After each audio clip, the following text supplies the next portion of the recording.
उत्तर प्रदेश के सफर पर आपने मुझे लगातार देखा पिछले कई दिनों से, यूं कह ले 1 महीने से ज्यादा हम उत्तर प्रदेश इस देश के सबसे बड़े सियासी सूबे को कवर किए, लेकिन अब हमें लगा कि अगर इस देश के और खास तौर पर उत्तर भारत के राजनीतिक मिजाज को समझना है तो सिर्फ उत्तर प्रदेश से काम नहीं चलेगा, आपको बिहार भी आना होगा।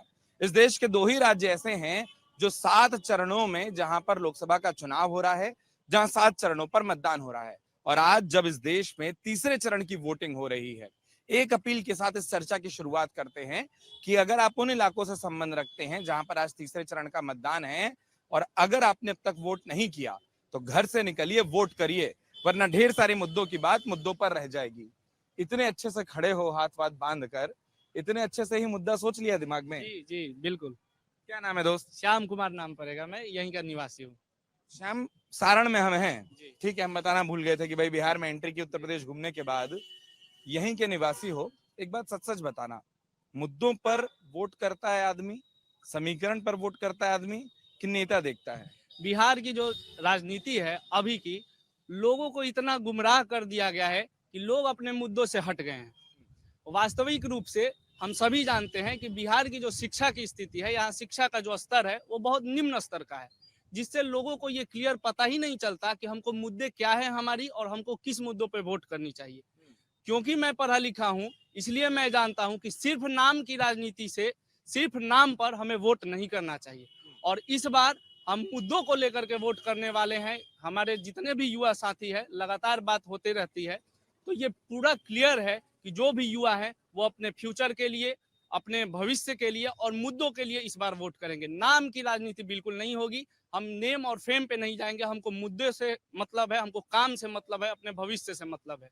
बहुत सुंदर बात है, पर एक बात बताओ, जब आप ये कहते हो कि मुद्दों से मतलब है, युवा का मुद्दा है क्या बिहार में? पहला, युवा का सबसे पहला मुद्दा है, युवाओं को रोजगार चाहिए, युवाओं को शिक्षा चाहिए। क्योंकि अगर हमको शिक्षा नहीं मिलेगी तो हम रोजगार नहीं ले सकते। हमारे पास अगर स्किल होगी तो ही हम रोजगार ले सकते हैं। क्योंकि हमारे देश, हमारे राज्य के युवाओं में टैलेंट की कमी नहीं है। बचपन से एक बच्चा खिलाड़ी की तरह मेहनत करता है, मजदूर की तरह मेहनत करता है, खेतों में मेहनत करता है। तो मेहनत करना बिहार के लोग जानते हैं, लेकिन उनको वो प्लेटफॉर्म नहीं मिल पाता है, वो रास्ता नहीं मिल पाता है, वो सहयोग नहीं मिल पाता है। एक छोटा सा सवाल और, जब आप कहते हो कि मुद्दों की बात है, मुद्दे आपने बखूबी बताए, आप लोग तो बात करते हो, हम लोग खूब चुनावों में घूम रहे हैं, लोग मुद्दों की बात कर रहे हैं, पर क्या नेता मुद्दे की बात कर रहा है? बिल्कुल नहीं।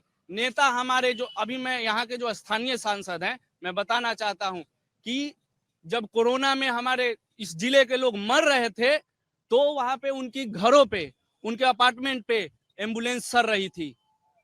ऐसी स्थिति रही है। आज वो हमसे वोट की अपील करते हैं। पूरे 10 साल वो सांसद रहे, हमारे घर से 20 वोट हमने उनको दिए थे, लेकिन एक बार हम उनको देख नहीं पाए। ऐसे हमारे सांसद है, तो उनसे हम मुद्दों की क्या अपील करेंगे? वो हमारी बातों को क्या उठाएंगे संसद में, जब वो हमारी प्रॉब्लम्स को नहीं समझेंगे, जब वो हमारी मुद्दों को नहीं जानेंगे, तो वो कैसे हमारी बातों को रखेंगे संसद में? वो हमसे मिलने आए, हमारे पास उतरे, तब देखेंगे कि हमारी दिक्कतें क्या है, हमारी मुद्दा क्या है। हम इस बार अपने यहाँ से ये आश्वस्त करना चाहते हैं कि बिल्कुल भी हम उनकी राजनीति को, उनके जो काम है, उनका जो तरीका है, उनको सपोर्ट नहीं करते हैं। और इस बार हम लोग बदलाव की राजनीति चाहते हैं। हम बिल्कुल बदलाव का साथ देंगे। इस बार हम निर्दलियों को सपोर्ट करेंगे। निर्दलियों को सपोर्ट करेंगे। बिहार की एक खासियत और है, यहाँ श्याम खड़े हैं, श्याम बात कर रहे हैं, ये एक हैं, पीछे देखिए, अगर श्यामवीर जी दिखाएंगे तो उतने खड़े होकर सुनेंगे, कोई ये नहीं बताएगा ये सही बोला गलत बोला। इतना देर से आप बहुत ध्यान से सुने, सही बोले गलत बोले? ये बिल्कुल सही बात बोले हैं, जो भी बोले हैं सत्य बात बोले हैं। और यहाँ छपरा की ये समस्या है, हमारे मतलब पूरे बिहार में 40 सांसदों का सीट है। 40 सांसदों में सबसे पढ़े लिखे छपरा के सांसद हैं राजीव प्रताप रूढ़ी जी, जो चुनाव के समय ही केवल छपरा में दिखते हैं। उसके बाद बाकी दिन छपरा में उनको कोई चेहरा नहीं दिखता है। चाहे छपरा डूब जाए, धस जाए, मर जाए, उनको कोई फिक्र नहीं रहता है। अभी 1 घंटा बारिश होता है, पूरा छपरा दह जाता है, लेकिन हमारे सांसद महोदय कान पर जू नहीं रेंगता है। वो बरसाती मेढक की तरह केवल चुनाव में दिखते हैं सड़कों पे, बाकी दिन को कोई चेहरा तक नहीं दिखता है। यहाँ जी आपका? मेरा नाम घनश्याम प्रसाद हुआ। अरे श्याम के बाद घनश्याम, बहुत सुंदर। अब एक बार बताइए घनश्याम जी, कि अगर सांसद के साथ ये दिक्कत है, फिर चुनाव कैसे जीत जाते हैं? चुनाव लोग जो है गुमराह हो जाते हैं इसमें। किन चीजों में?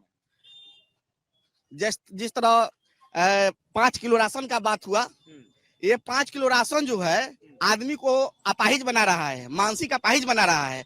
जनता को मात्र सरकार से 3 चीजें फ्री चाहिए, शिक्षा, चिकित्सा और न्याय। इसके अलावा कुछ भी फ्री नहीं चाहिए। क्या जनता उनसे मांगती है कि हमको 5 किलो राशन दीजिए? जनता तो सरकार से मांगती नहीं है, सरकार जबरदस्ती थोपती है, 5 किलो राशन दे रहे हैं। और अभी हमारे अमित शाह गृह मंत्री कह रहे हैं कि मैं 2029 तक दूंगा राशन 80 करोड़ लोगों को। इसका मतलब, उनका कहने का मतलब है 2029 तक भी भारत की हालत नहीं सुधरेगी। उनका कहने का मतलब यही है। तो बताइए, जिन लोगों को मुफ्त मिलता है, फिर लोग ये भी बोलते हैं कि मुफ्त छीन लो या मुफ्त के नाम पर ही वोट हो जाता है। लोग मुद्दा समझ रहे हैं या सिर्फ बात कर रहे हैं इस बार? अब की बार छपरा की जनता जग चुकी है, कोई भी बहकावे में न आएगी। जनता जग चुकी है, जनता को समझ में आ गया है कि हम लोग को छला जा रहा है और पूर्ण रूप से छपरा की जनता बदलाव की मूड में है और ये बदलाव होके रहेगी। अगर आप ये वीडियो YouTube पर देख रहे हैं तो हमारे चैनल को सब्सक्राइब करें और बेल आइकन को दबाना ना भूलें। अगर आप Facebook पर ये वीडियो देख रहे हैं तो हमारे पेज को लाइक करें।